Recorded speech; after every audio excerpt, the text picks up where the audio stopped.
become a shamanic healer? That's a very good question. Let me take you through it. My name is John Moore, and I am a shamanic practitioner. I do shamanic healing, and I'm a teacher, and I live in the state of Maine in the US. And I teach lots of people, some of whom want to be shamanic healers and some of whom use shamanic practice as personal spiritual development. Both are fine with me. Whatever path people choose is fine. However, I strongly caution people who want to hang out a shingle as a shamanic healer that it takes a while. It's not like going to a weekend class and then all of a sudden you can, do everything.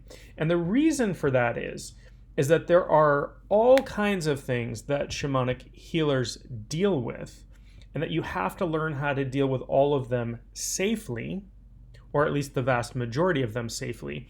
But there are also other skills that you have to have that are related but not exactly shamanic healing. For example, how good are you at talking and listening to clients? How therapeutic can you be if you're not a therapist? Can you use medicine language? How do you talk to your clients? That's a really big deal. It's a really important part of the process.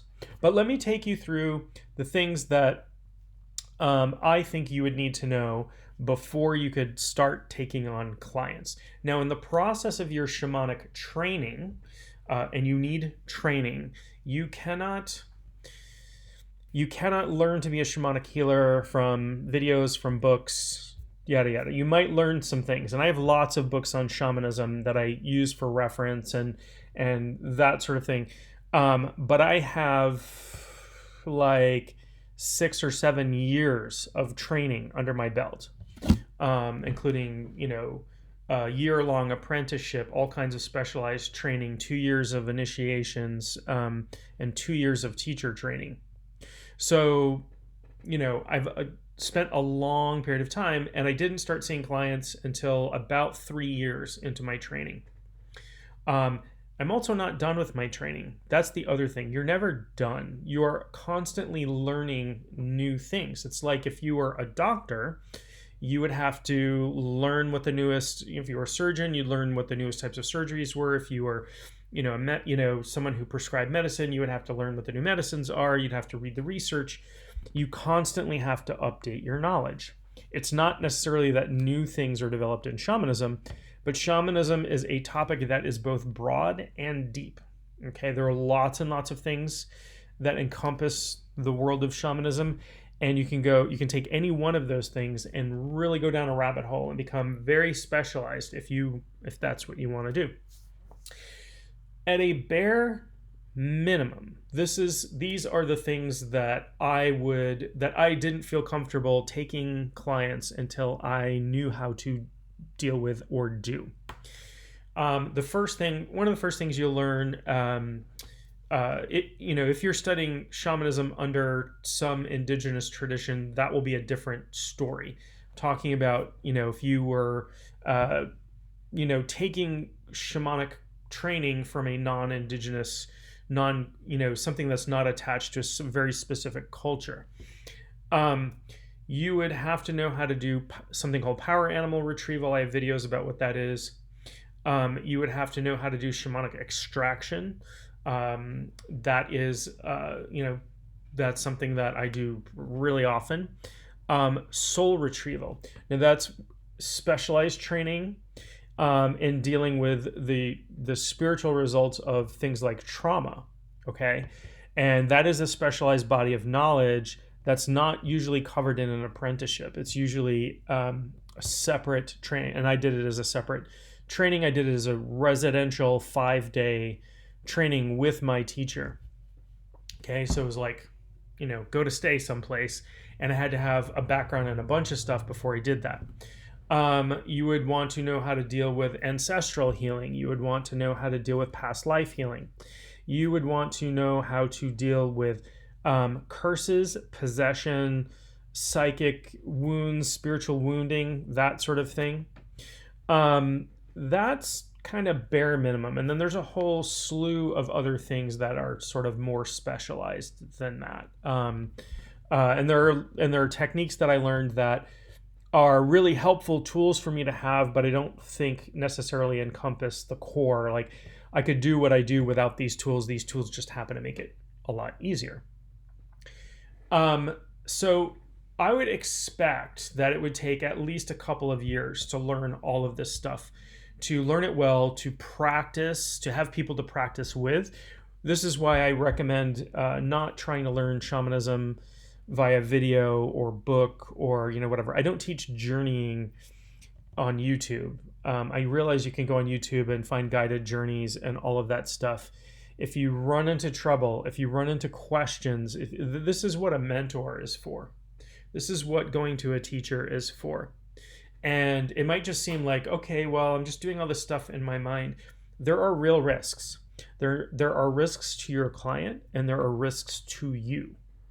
And you should know how to deal with all of this stuff.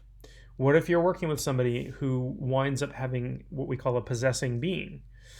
Some spirit that's attached to them, and you have no idea how to deal with that.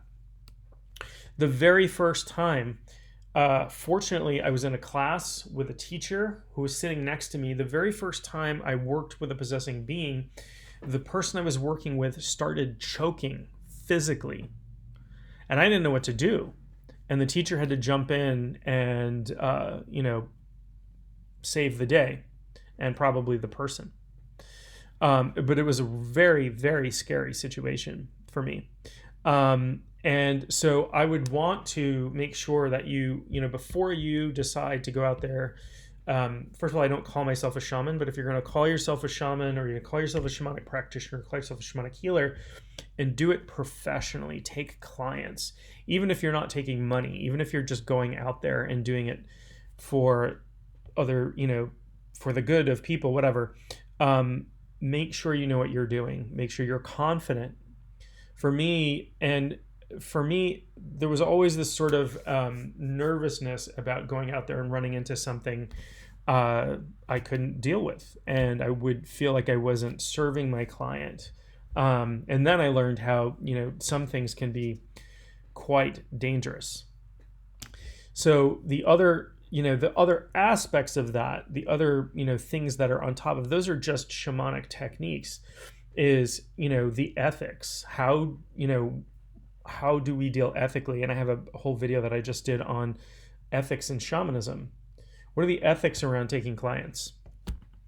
What are how do you speak to somebody who is trying to heal from trauma? Or how do you speak to somebody who has hidden trauma that they don't even know about yet? Right? So there are all kinds of things there. So when I've had very few students of mine who are actually like, okay, I feel like I'm ready to go out and take clients, because it takes a while, and that's not why everybody comes to me. A lot of students come to me just for their own personal sake, but I have had lots of people come to me and say, I want to become a shamanic healer, and then when I talk to them about it, when I talk to them about what's required, they decide that it's not the path for them, and that's great. That's actually a perfect choice for them. That's a great choice. The shamanic path is not for everyone, and becoming a shamanic healer is not for everyone. If a lot of people will get some healing, some spiritual healing techniques under their belt. Maybe they're a Reiki practitioner. Maybe they're, something else, some other type of energy healing. And they're like, oh, the next step, I want to add shamanic healing to what I'm doing. They're completely different.